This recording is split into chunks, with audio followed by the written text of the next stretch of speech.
will become richer, the poor will become poorer, and the middle class will get wiped out. And the reason why is because some people, rich people, will understand money and they will continue teaching their kids.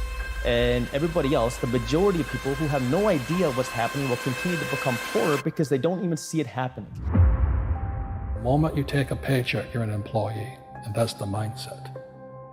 So my rich dad never paid me. It drove my poor dad, government employee, nuts. You gotta pay people, you gotta pay people.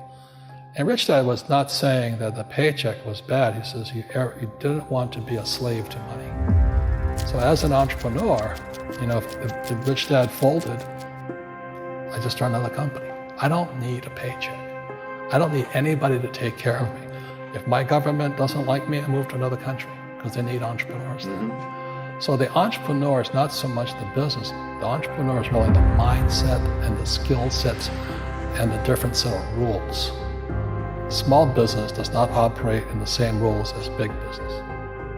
Entrepreneur is a mindset first, a skill set, and rules. And depending upon whether you're an employee or a small business, the rules are different.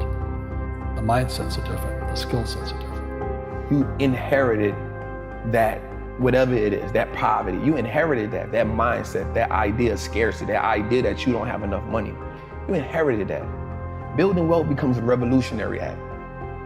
Because now you start saying, I'm gonna go against what I was taught, right? And so I said, by starting with $25, if you can do $25 a month, that's cool.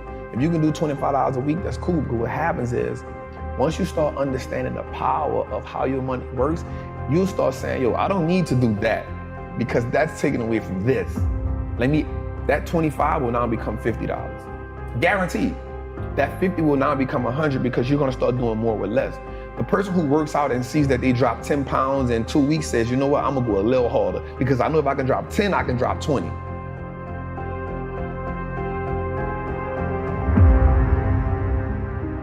The majority of people, I think, assume that it's a lack of tool set that's stopping them from getting to where they want to go, when in reality, for the majority of people, it's a lack of mindset.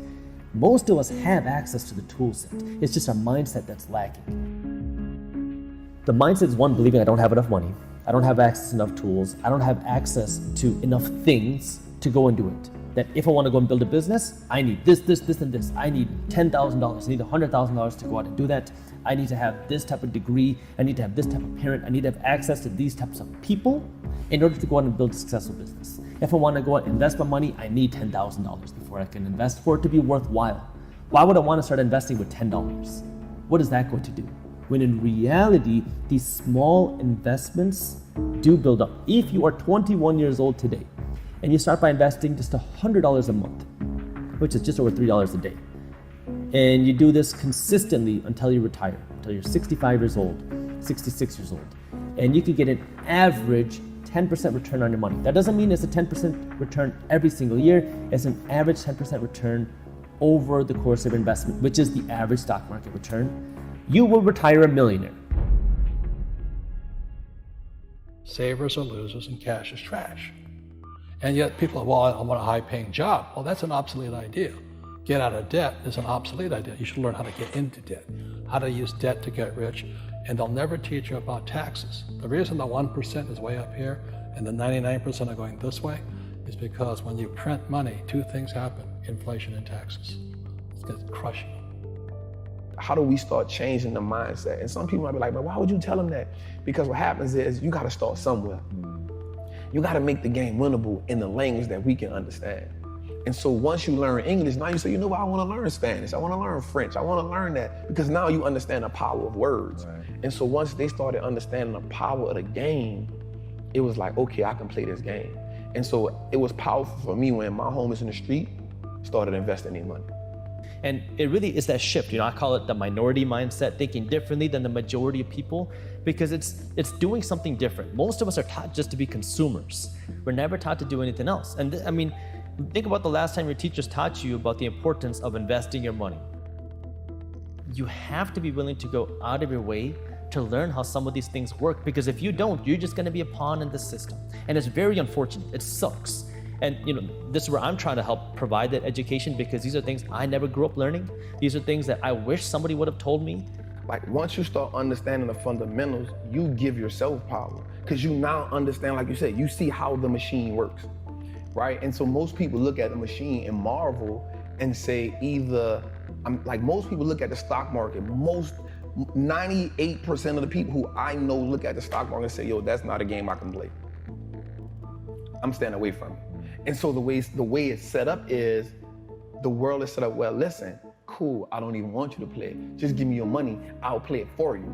So when we look at like banks, like we understand that banks don't necessarily work in our favor, right? So banks only give us 0.05% interest on the money we have there. Well, we can get 8% just by putting our money in an index fund. So why would I just sit my money in a bank and let the bank make all the money? Because all they're gonna do is invest the money for you. So they now operating as the plug. They operate now as the man who, I'm gonna front you this, I'm gonna make my money, I'm gonna take the cut, I'm gonna give you just enough to keep coming back. I wanna go to the plug. Who is the plug? The stock market, right? And so once I understood the fundamentals of like, the most important thing too is we don't understand how money works. That's a whole different language in its own. The relationship with money in my community is you make money just enough to pay bills. And so once you get tired of paying bills, you say, you know what? I need to treat myself to something, right? No matter if I gotta go in debt, no matter if I need to treat myself to something to take this misery away.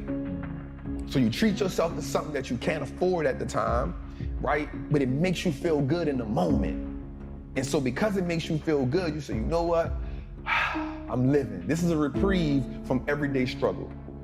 Let me get back on the hamster wheel. And so the sacrifice now becomes hard, because now you're saying, I gotta work, and never get that reprieve. I'm not willing to do that, right? And so that's the mindset comes in and say, everybody around me had the same problem. No one represented the solution. So if I don't change something, I'm only going to end up like everybody else I know. When we have obsolete ideas, we get obsolete results. So what's happening for most people, the idea of going to school, getting a job, working hard, saving money, getting out of debt, buying your house because it's an asset, investing for the long term, is obsolete. The world has changed. Where should people be putting their money? I know there's no one size fits all. So I'll tell you where I invest my money.